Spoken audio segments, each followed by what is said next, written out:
allons commencer.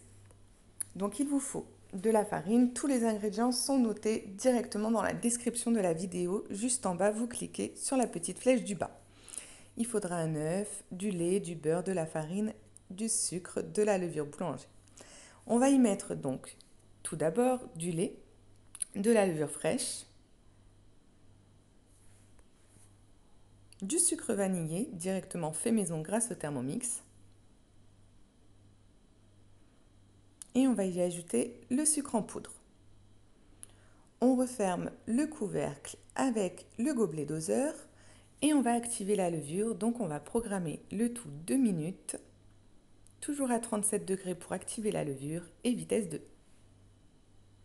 Ensuite c'est très simple, je vous montre, ça a été activé. On va mixer le tout cette fois-ci 5 secondes et vitesse 5.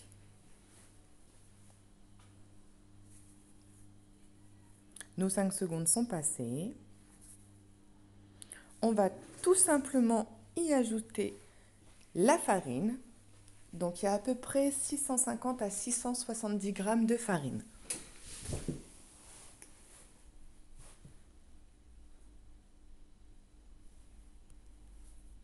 Directement dans le bol du Thermomix.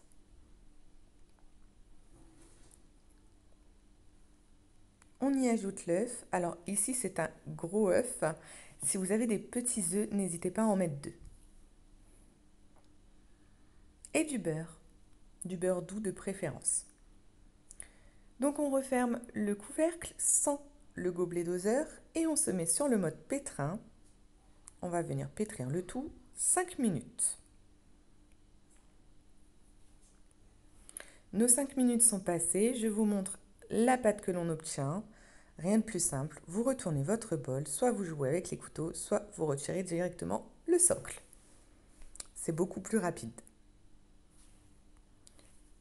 Cette pâte est très facile à utiliser et à travailler.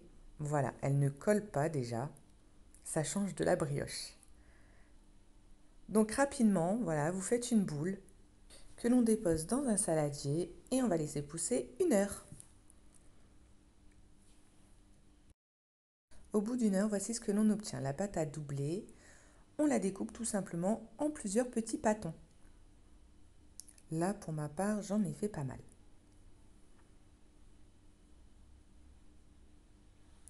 Il suffit donc de prendre une boule, de faire la tête avec une autre boule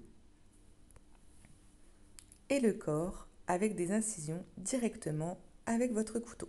Les bras et les jambes. On enlève au milieu et on le garde pour faire un autre bonhomme. C'est très très simple à faire. On le dépose sur une plaque perforée ou sur une feuille de cuisson directement et on fait ça jusqu'à épuisement de toute la pâte.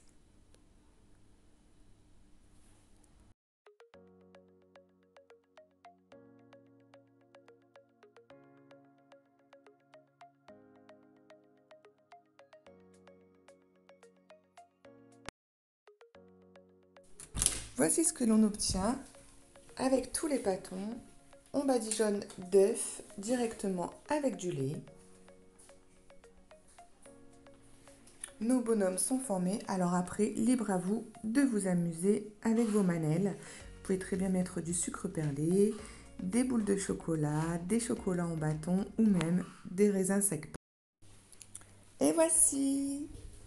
Après avoir été au four pour 25 petites minutes à 180 degrés, nos manelles sont prêtes. Donc ici faites avec du chocolat ou des raisins secs. Je vous montre un peu la différence. Voilà, tout simplement. Si vous avez aimé cette vidéo, n'hésitez pas à liker, à partager celle-ci, à vous abonner et à activer la cloche. À bientôt ma team gourmande, gros bisous.